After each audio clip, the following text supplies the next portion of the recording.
우리는 지난 두 주의 시간을 걸쳐서 회복에 대한 말씀을 나눴습니다.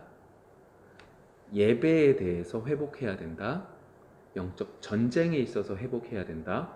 그리고 하나님께 맡겨드리는 것을 회복해야 된다.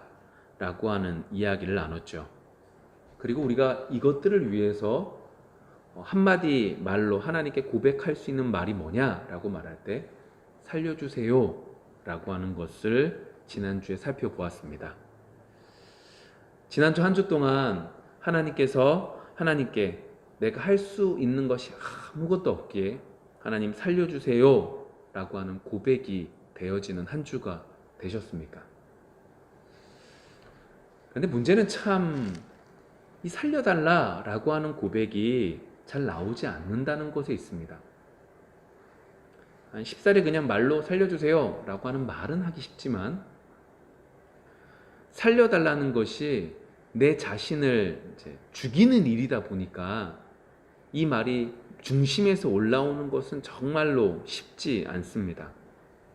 또한 현실을 살다 보면 하나님 말씀을 부여잡고 산다고 생각하지만 전혀 하나님 말씀과 상관없는 삶을 살다가 주일이 되어서 이렇게 나와서 일주일 동안 내 삶을 좀 뒤돌아보면 이런 생각들도 듭니다. 굳이 지난 두 주에 걸쳐서 회복에 대한 이러한 말씀을 나눴는데 굳이 회복을 위해서 이렇게 몸부림칠 필요가 있나? 굳이 지금도 바쁜데 신앙생활을 위해서 몸부림칠 필요가 있나? 굳이 지금도 삶도 그렇게 나쁘지 않은데 이것을 굳이 해야 되나? 이러한 생각들이 우리를 사로잡을 때가 있습니다. 그러니까 신앙생활과 우리의 삶 속에서 이제 지쳐가는 거죠. 하나님을 집중하는 그것이 지쳐나갈 때 굳이 이래야 되나? 라는 생각들이 들어간다는 거죠. 이때 중요한 것이 하나 있습니다. 그게 뭐냐? 속지 말아야 된다는 겁니다. 착각하지 말아야 된다는 겁니다. 지금 이게 마귀가 우리를 속이기 위해서 속삭이고 있다라고 하는 것을 기억하셔야 된다는 거죠. 지금이 좋다고, 지금의 삶에 만족한다고, 눈에 보이는 것도 제대로 못하는데 어떻게 보이지 않는 것까지 제대로 하겠냐고, 그렇게 어떻게 살아가겠냐고 마귀가 우리에게 속삭이고 있는 또 다른 질문거리가 되고 있다는 걸 우리는 마음에 새겨야 됩니다. 이 말을 이렇게 오해하지 않으시기를 원합니다. 세상이 살기 어렵지 않다 이 얘기를 하고 있는 게 아닙니다. 세상의 무게가, 삶의 무게가 가볍다 이 얘기를 말하고 있는 것도 아닙니다. 제가 말하고 있는 건 진리를 나의 상황 그리고 나의 감정에 따라서 다르게 보지 말아야 된다는 거죠. 그래서 지금 힘들지만 하나님께 집중하고 회복해야 된다라고 하는 것을 따라가는 것이 힘들지만 내가 지금 있는 것도 굳이 괜찮은데 따라가야 되나라는 생각이 들어갈 때 어떻게 해야 되냐? 더 하나님께 집중하고 더 하나님께 나아가려고 몸부림을 쳐야 된다라고 하는 겁니다. 왜요? 굳이라고 하는 말이 마귀가 우리를 하나님과 떨어뜨리기 위해서 우리에게 속삭이는 말 중에 하나이기 때문에 그렇죠. 그런 면에서 오늘 우리는 노아에 대한 이야기를 나누기를 원합니다.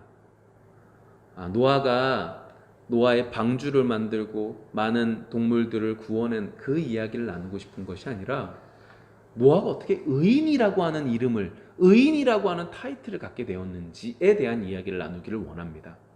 왜요?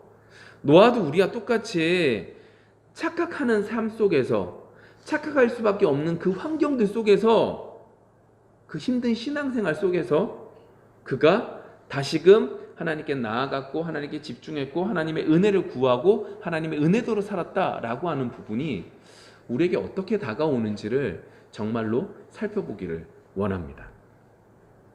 오늘 본문을 보시면 본문 앞에 어떤 사람들이 나오냐면 하나님의 아들 그리고 사람의 딸들이라고 하는 사람들이 나옵니다. 하나님의 아들이다 라고 말하는 건 셋, 하나님을 경외했던 셋의 자손들을 말하는 것이고, 사람의 딸이라고 하는 것은 가인의 후예들을 말하고 있는 거죠. 그리고 이 사람들이 5절에 보시면, 6장 5절에 보시면 어떻게 이야기하냐면, 마치 창세기 1장에서 하나님이 보시기에 심히 좋았다, 하나님 이 모든 만물을 보니까 너무너무 좋았어 라고 말씀하신 그 말씀과 비슷하게 이 세상에 죄악이 가득하고 성장되고 가득하게 차갔다 라고 하는 이야기들로 나타나고 있죠.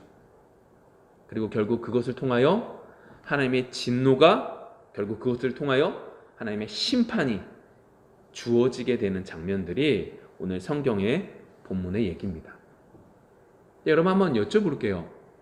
이 노아의 이야기들 가운데 이 노아가, 이 세상이, 그때 그 노아의 세상이 왜 심판을 받게 되었나요? 죄가 가득 찼기 때문에 그렇죠. 죄가 관영했다라고 표현도 하는데, 죄가 가득 차다 보니까 그 가득 찬 것들 때문에 결국 그 세상이 파괴가 되고 그 세상이 심판이 받게 되는 장면이 오늘 성경의 이야기입니다. 근데 문제는 이거예요. 죄가 관영했구나, 죄가 가득해서 그 세상에 망했구나 라고 보면 좋겠는데, 문제는 죄는 물 같은 게 있을 때 물이 가득 차는 건 우리가 눈으로 확인할 수 있는데, 죄는 가득 차는 게 우리의 눈으로 볼 수 없다라는 거예요. 죄가 가득 찼네? 와, 이 세상이 점점 빨개지네? 안 되겠다, 죄가 너무 많이 찼다, 좀 죄를 좀 줄여보자 라고 말할 수 있는 게 아닌 거죠. 눈으로도 볼 수 없고 맡을 수도 없고 여러 가지도 아무것도 할 수 없는 것이 가장 큰 문제라는 거예요. 우리가 생각을 해보시면 소돔과 고모라가 불 심판을 받게 되는데, 그때 하나님께서는 아브라함을 기억하셔서 그의 조카를 구원해 주기 위해서 천사를 보내시죠. 근데 문제는 그 조카에게 야, 너희들 오늘 밤에 죽는다, 불이 내려진다 라고 하는 얘기를 해도 그 조카도 그렇고 그의 딸들도 미온적이고, 심지어 그의 사위들은 말도 안 되는 소리라고, 지금이 얼마나 좋은데, 지금 이 세상이 얼마나 좋은데 망하겠냐고, 망할 징조가 하나도 없다고 라고 이야기하는 것들을 보게 됩니다. 여기가 문제죠. 분명히 죄가 간영하면, 그 죄가 꽉 차면 죄가 꽉 찬 것 때문에 무너지는 게 당연한데, 죄가 꽉 차고 있는 것들을 볼 수 없다라고 하는 것이 문제라는 겁니다. 우리가 서론에 이야기했던 이야기를 다시금 돌아가 보면, 살려주세요 라고 하는 고백이 잘 안 나오는 이유가 뭐 때문이었냐? 그리고 현실과 신앙생활이 괴리감이 나타날 때 굳이 라고 하는 말로 마귀가 우리를 공격해서 우리를 착각하게 만든다라고 이야기를 나눴는데, 그리고 그것 속에서 속지 말자라고 이야기했는데, 중요한 문제는 우리가 속을 수밖에 없는 존재라는 것이 문제라는 거예요. 죄가 찼는데 죄가 찬 걸 우리의 눈을 가지고는 볼 수 없다는 게 문제라는 거죠. 죄악의 냄새도 없고 색깔도 없고 아무것도 없다 보니까 죄악이 너무나 가득 찬 건지, 아니면 이곳이 깨끗한 곳인지, 정말로 우리가 예배를 드리고 있는데 이 예배 가운데 하나님의 은혜가 가득한 건지, 아니면 여전히 우리 속에 있는 많은 것들로 죄가 가득한 것 속에서 그냥 행동만 하고 있는 것인지 우리는 못 본다는 게 문제가 된다라고 하는 거죠. 그렇기 때문에 아까 전에 서론에서 말씀드린 거예요. 착각하지 말아야 된다고.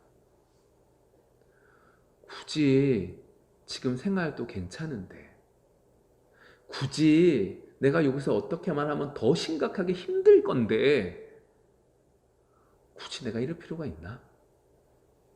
그 말에 착각하지 말아야 된다는 거죠. 달콤하고 우리를 위해 주는 것 같은 말은 결국 우리를 위해 주는 게 아니라는 거예요. 아이들이 있습니다. 놀기를 좋아하죠. 공부하는 걸 너무너무 힘들어합니다. 근데 여러분 뭐라고 하십니까? 그래, 놀아라. 마음껏 놀아라. 평생 놀면 괜찮다. 안 합니다. 그래도 조금은 해야 돼 라고 얘기하죠. 왜요? 지금은 힘들지만 그것들이 쌓여서 삶에 도움이 되기 때문에 그런 거죠. 근데 마귀는 이렇게 말하는 거예요. 힘들어? 아, 그만해도 돼. 안 해도 돼. 너는 잘못이 없어. 다른 게 잘못인 거지. 오늘 마귀가 우리를 착각하게 만드는 것이 바로 이것이고, 이렇게 되는 원인이 어디다? 우리가 죄가 가득한 건지 죄가 없는 건지 구별을 못한다는 거예요. 뭐 멀리까지 갑니까? 여러분 아침에 오실 때, 지금 예배를 드리실 때 어떤 마음으로 와 계십니까? 정말 하게 집중하는 마음으로 오셨나요? 아니면 다른 마음이 있나요? 근데 더 중요한 건 우리가 이 모습도 잘 모른다는 거예요. 그러한 것들 속에서 한번 조금 더 들어가 보면 이렇게 보면 됩니다. 세상 속에서 말하고 있는 죄가 뭐냐라고 하는 거예요. 세상 속에서 죄라고 말하는 건, 세상 사람들이 죄라고 말하는 건 삶의 문제 속에서의 것들을 죄로 여깁니다. 다시 말하면 이 규범이 있는데 이 규범을 벗어나는 것들을 죄라고 여기죠. 그래서 시대가 바뀌면서 그 죄라고 하는 개념들이 조금씩 바뀔 수도 있습니다. 그 질서가 무너지는 걸 죄라고 여기기 때문에, 이 사회 속에서는 이거는 질서를 무너뜨리지 않는 거기 때문에 죄가 되지 않지만, 이 사회 속에서는 이 질서를 무너뜨리는 근원이 되기 때문에 이것을 죄로 여기기도 한다는 거죠. 그런데 하나님 앞에 성경 속에서 죄라고 하는 개념은 세상의 개념과 전혀 달랐어요. 세상 속에서는 질서의 무너짐이라면, 하나님 앞에서의 죄라고 하는 건 하나님과의 관계적인 면을 말하고 있는 거였죠. 오늘 성경 속에서 죄가 가득 찼기 때문에 이 사람들이 결국 무너질 수밖에 없었습니다. 이 세상이 무너질 수밖에 없었습니다. 라고 하는 그 모습들이 어떻게 나타났냐면, 오늘 처음에 보시면 뭐로 나타나냐? 아까 전에 말한 것처럼 하나님의 아들과 세상의 딸이 결혼하게 된 거죠. 여러분, 왜 결혼을 할까요? 하나님의 아들들이 볼 땐 세상의 딸들이 너무너무 좋아 보이는 거예요. 하나님의 아들의 입장에선 하나님의 딸들을 보는 그 모습과 세상의 사람들을 보는 모습이 완전히 다른 거죠. 왜요? 하나님의 딸들은 하나님께 영광 돌리는 걸 먼저 두기 때문에 다른 것들을 좀 부차적으로 여긴다면, 세상의 딸들은 어떻게 해요? 나를 위해서 나를 꾸미는 것에 최선을 다하기에 하나님의 아들의 입장에선 세상의 딸들이 자신들과 함께 있는 하나님의 딸보다 훨씬 더 좋아 보이는 거죠. 멋져 보이는 거죠. 그리고 뭘 선택해요? 세상의 딸들을 선택하는 거죠. 반대로 하나님의 딸들은 세상의 아들들을 선택하게 되는 거죠. 무슨 말이냐? 하나님과의 관계적인 면에서 내가 중심이 되어져 가기 시작했다는 거예요. 죄가 아무 생각이 없다 보니까, 아무 색깔도 없고 아무 냄새도 없고 아무것도 못 보니까 세상에 눈에 보이는 대로 좋아 보이는 것을 쫓아가기 시작했고, 그 쫓아가는 모습들 가운데 오늘 성경 속에서는 하나님의 아들과 세상의 딸이 결혼하게 되는 모습으로 나타나기 시작을 하는 거예요. 누굴 위해서요? 나를 위해서요. 나의 기분을 위해서요. 나의 모든 것들을 위해서 어떻게 해요? 세상의 딸과 결혼하고 있는 장면들을 보게 되는 거죠. 하나님께 제 관심이 없어요. 나를 위해서 살아가는 거죠. 이 세상의 중심이 하나님이 아니라 나인 거죠. 그것이 죄가 들어왔을 때 이 세상 속에서 주어진 모습이에요. 그래서 마태복음 24장에서 노아의 이 홍수에 대한 얘기를 뭐라고 말하냐면 이걸 문제 삼아요. 그들이 장가가고 시집갔다. 여러분, 장가가고 시집간 건 문제가 아니에요. 근데 성경 속에서 마태복음에서 말하고 있는 이 문제는 그들이 장가갔기 때문에 시집갔기 때문에 너희 잘못된 거야 라고 말하는 게 아니라, 그 모든 것들을 함에 있어 기준이 뭐가 된다? 내가 됐다는 거예요. 나의 모든 것들을 위해서, 나를 위해서 그 모든 것들을 했다. 그걸 하나님께서는 관계적인 면에서 하나님이 우선되지 않았네? 이게 뭐다? 죄다! 라고 말하고 있는 거죠. 결국 그 모든 모습들 때문에 무너지기 시작한 거예요. 아니 심지어 여러분 잘 보세요. 남을 돕는 것을 기뻐하는 사람들이 있어요. 그 사람들이 왜 돕죠?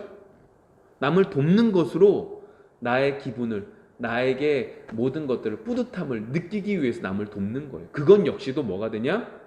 나를 위해서 살아가게 되는 모습이 되는 거죠.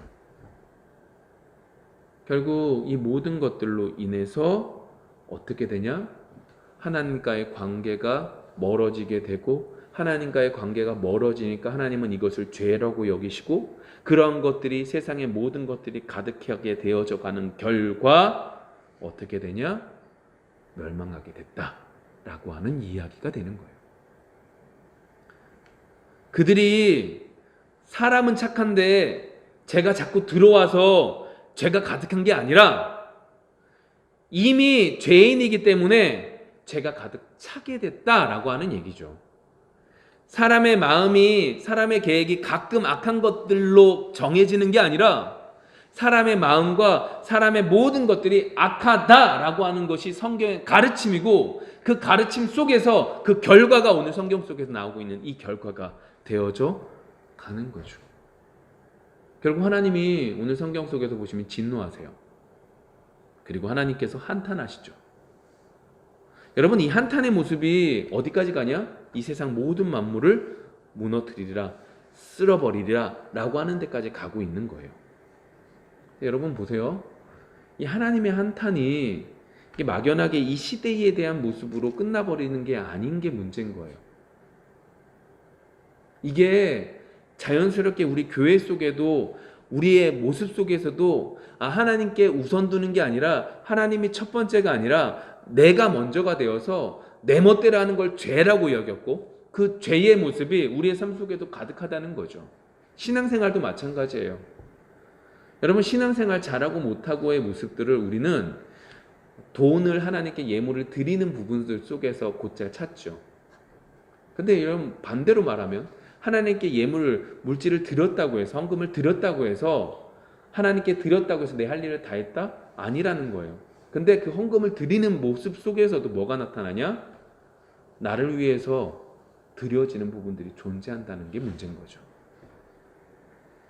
제가 알고 있는 어떤 분이 있었는데, 그분이 10의 11조를 10의 2조로 10의 3조로 더 많이 하나님께 드리더라고요. 근데 그게 결국 그의 마지막 모습을 보면서 느끼는 게 뭐냐면, 이게 결국 그 사람을 위해서 한 거구나 라는 생각이 드는 행동들을 하더라고요. 여러분, 제가 지금 말하고 있는 뉘앙스가 그렇기 때문에 그걸 많이 드는 거 잘못됐고 저기들 이 말을 하고 있는 게 아니에요. 사람이라는 존재가 뭐하다는 거죠? 나를 위해서 살아가고 있는 존재라는 걸 이야기하는 거죠. 그 존재의 모습을 하나님은 뭐라고 보신다? 죄라고 여긴다는 거죠. 그 죄가 간영할 때 결국 어떻게 되냐? 하나님은 한탄하시고, 하나님이 만드신 그 모든 것들이 어떻게 해요? 무너뜨리게 되는 상황까지 가게 된다라고 하는 걸 보게 됩니다. 그래서 우리는 다시금 지난주 말씀을 기억하셔야 돼요. 지난주 뭐라고 그랬냐? 힘들 때 내가 할 수 있는 것이 아무것도 없습니다. 하나님 살려주세요 라고 기도해야 된다고 그랬어요. 이 말은 이 말이라 했어요. 하나님 항복합니다. 항복하니까 살려주세요. 이 말이거든요. 굳이 이게 아니라 절대적으로 하나님밖에 없습니다의 고백이 돼야 된다고요. 왜요? 우리는 죄가 관영한지 죄가 없는 건지 모르기 때문이에요. 여러분, 우린 모릅니다. 죄가 가득한지 죄가 없는 공동체인지, 죄가 조금 있는지 많이 있는지 우린 모릅니다. 여러분들의 삶 속에 그렇기에 하나님 앞에 모든 것들을 내려놓고 살려주세요 라고 하는 말이 절대적으로 나타날 수 있는 여러분들이 되어지기를 원합니다. 여러분들의 마음속에 굳이 라는 생각이 들어갈 때 그 말에 현혹당하지 마십시오. 그 말은 우리를 죽이는 말일 수밖에 없습니다. 그런데 제가 지금까지 했던 얘기는 그러니까 왜 우리가 무너질 수밖에 없냐, 왜 우리가 이럴 수밖에 없느냐라고 하는 이야기를 했다면, 제가 오늘 우리가 정말로 집중적으로 함께 나눠야 될 부분이 어떤 내용이냐면, 오늘 제목을 보셔야 됩니다. 오늘 제목이 뭐죠? 은혜로 된 의인입니다. 네. 은혜로 된 의인이에요. 이게 누구에 대한 얘기냐면 노아에 대한 이야기죠. 우리가 노아의 이야기를 나눌 때 먼저 좀 노아의 좀 삶을 좀 뒤돌아보면 좋겠어요. 노아가 출생을 했습니다. 노아가 태어날 때 그 위에 조상들이 몇 명이 살고 계셨냐면 그 윗대가 6대가 살고 있었어요. 그러니까 정확하게 말하면 그 위에 7대가 있었는데 한 명은 하나님께서 올려주셨고 나머지 6명의 할아버지들이 증조할아버지, 고조아버지 이렇게 쭉 계셨단 말이에요. 그 사람들이 누구냐? 에노스, 게난, 마할랄렐, 야렛, 그다음 무두셀라, 그리고 노아의 아버지 라멕이라고 하는 6명이 있었죠. 근데 그 가운데 한 명이 없어졌다고 했잖아요. 그 사람이 누구냐? 에녹이라고 하는 사람인데, 에녹이 이 땅에서 하나님과 동행하며 살다가 이 노아가 태어나기 전에 하늘로 올림 받은 상황이에요. 그리고 그의 아버지 라멕이 그 여러 가지 일련의 일들을 쭉 보면서 뭘 느꼈냐면, 이 땅에서 뭐가 있었으면 좋겠다? 쉼이 있었으면 좋겠다라는 걸 느끼고, 그리고 그 고백적인 면에서 자신의 아들의 이름을 노아, 쉼이로 정했어요. 그러니까 노아가 태어날 때부터 그의 윗대, 6대가 있는 모습들 속에서 신앙적인 가르침을 받기 시작하는 거죠. 그는 배웠어요. 이 세상의 문제가 어디서부터 왔다? 아담 할아버지서부터 왔다. 아담이 하나님과의 관계 속에서 하나님을 우선하지 않는 상황 속에서 결국 어떻게? 죄가 들어옴으로 이 세상이 이렇게 어려워졌고 힘들어졌구나 라고 하는 것들을 배워간 거죠. 그리고 에녹 할아버지가 하나님과 동행하는 삶을 살다가 죽음을 맛보지 않고 하늘로 올라갔다라고 하는 얘기도 듣게 된 거예요. 그 일련의 여러 가지 모습들 속에서 그는 신앙적인 것들을 훈련받았던 사람이죠. 근데 문제는 이거예요. 그렇다고 해서 그 사람이 오늘 말했던 것 같이 의인으로 살아갈 수 있었을까요? 아니라는 거예요. 왜요? 노아도 그 시대에 살고 있었던 사람이거든요. 그가 뛰어나서가 아니라고요. 그가 훈련을 잘 받았기 때문이 아니라고요. 그가 영적인 그리고 신앙적인 훈련들을 잘 받았기 때문에 괜찮다, 이거 아니라고요.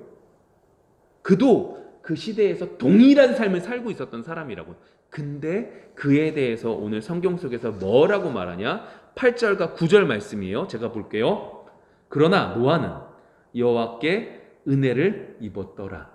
그러니까 하나님 좀 전에 말했던 그 악한 세상과는 그러나 반대로 말하고, 그리고 9절, 이것이 노아의 족본이라. 노아는 의인이요 당대의 완전한 자라. 그는 하나님과 동행하였으므로. 순서가 이렇습니다. 하나님의 은혜를 받아서 그 사람이 뭐 했다? 9절에 와서 노아는 의인이다. 의인이기 때문에 은혜를 받았다가 아니라 은혜를 받았기 때문에 의인이 됐다 라고 하는 이야기를 말하고 있다고요. 우리 다, 여기 앉아있는 하나님을 믿는 우리 모두 다, 우리는 죄를 구별할 수 없어요. 분별할 수 없어요. 죄가 관영한지 죄가 없는지, 죄가 조금 있는지 많이 있는지 알지 못하는 존재라고요. 그런데 우리에게, 이 노아에게 하나님의 은혜가 주어짐에 그 노아를 뭐라고 부르냐? 의인이요 완전한 자요 하나님과 동행했다라고 하는 말이 나오기 시작했다라고 하는 거죠. 은혜를 받았기 때문이라는 거예요. 여러분 어떻게 하면 은혜 받을 수 있어요? 이제 이 물음 자체가 우리를 착각하게 만들어요.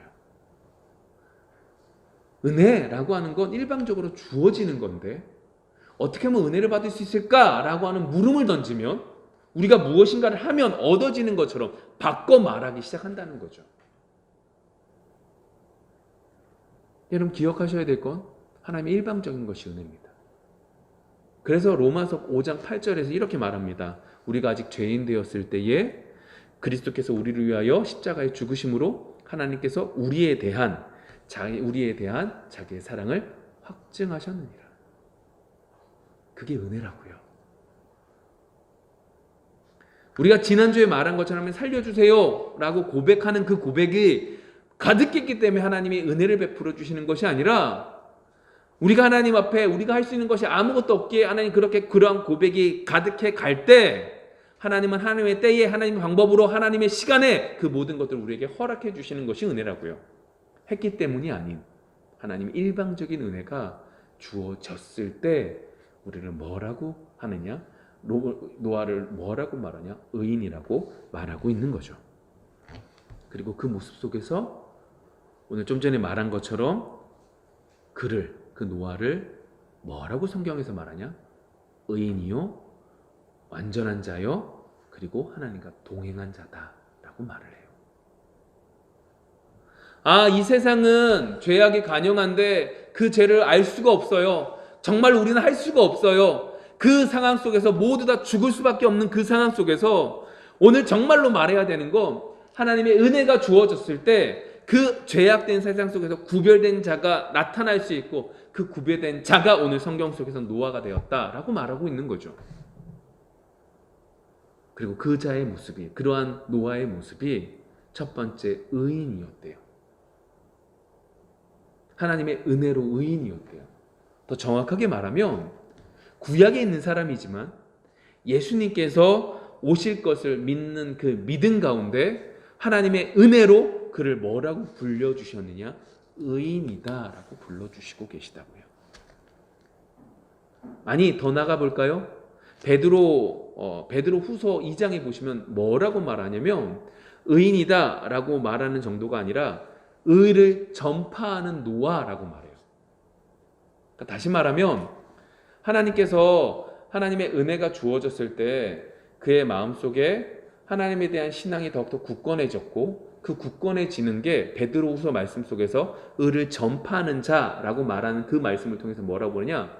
내 마음속에 믿음이 굳건해지니 그 굳건해지는 모습이 다른 사람들에게 어떻게 해요?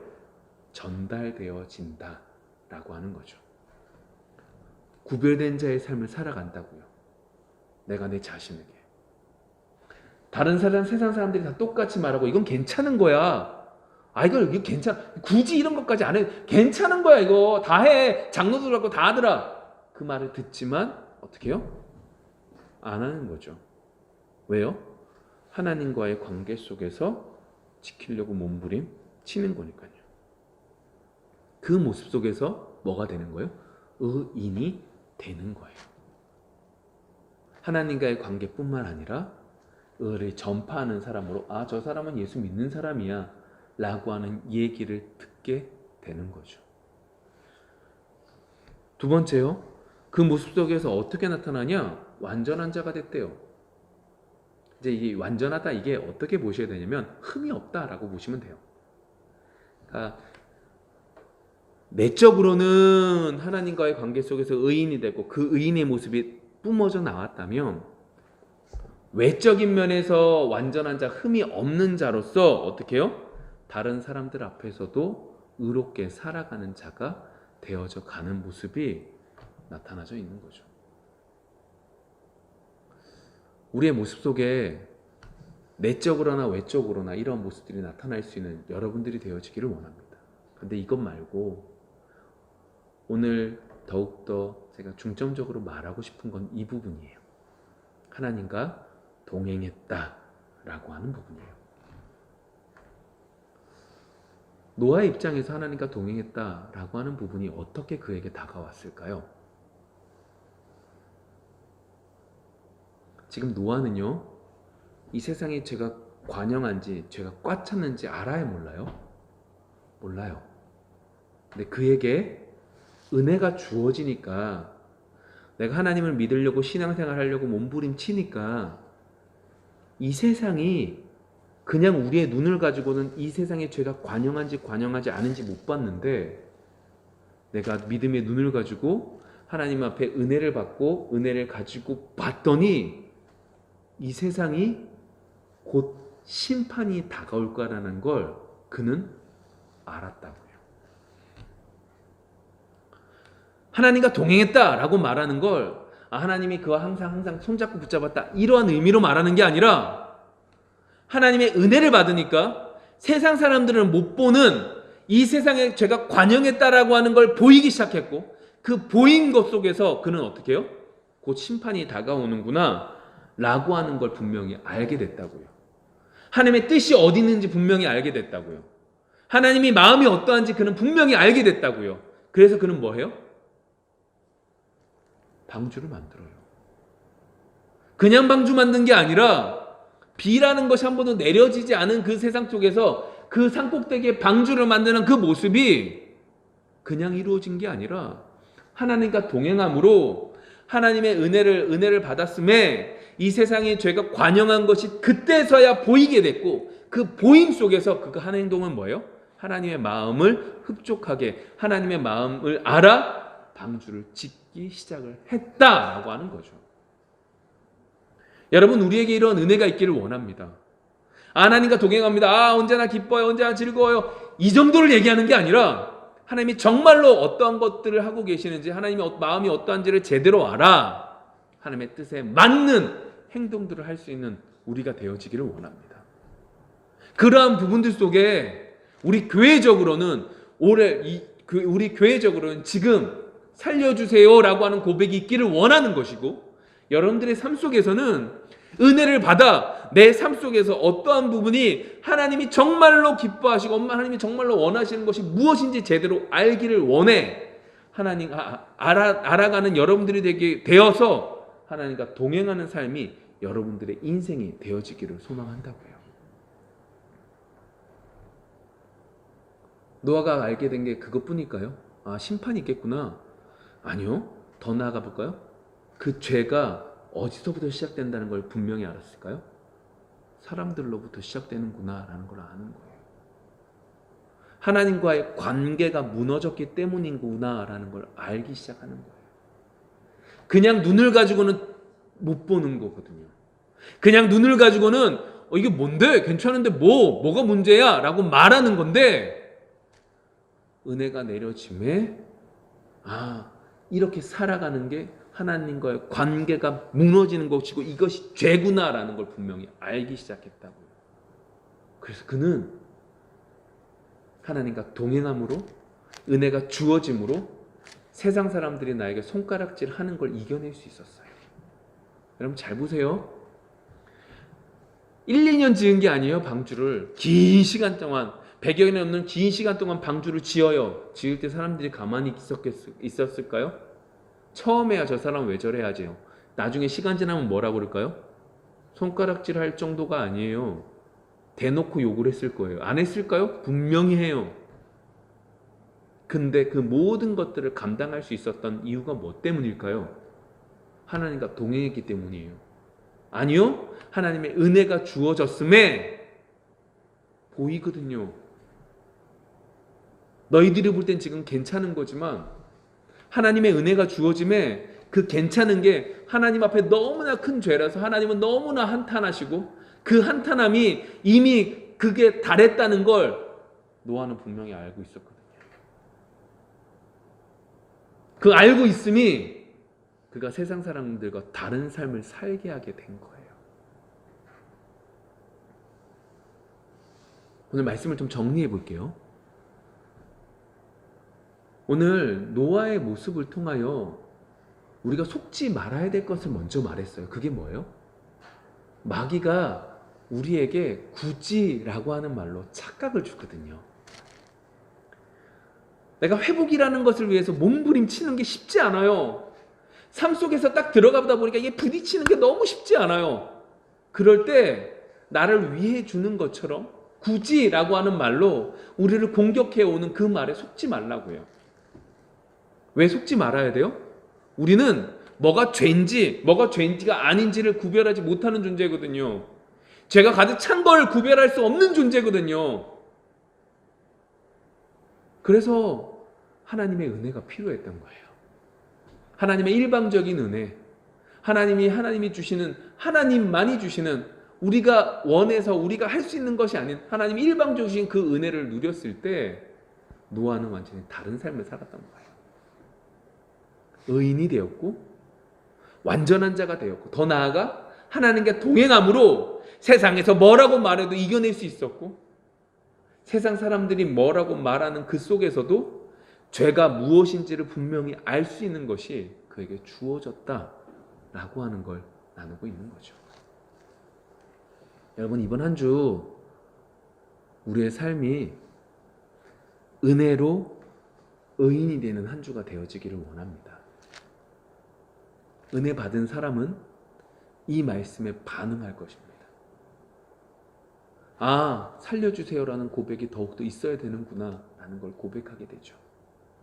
이번 한 주 이 살려주세요라는 고백이, 하나님의 은혜를 구하는 이 고백이 더욱더 많아지기를 원합니다. 혹 우리 속에 이 말씀을 듣지만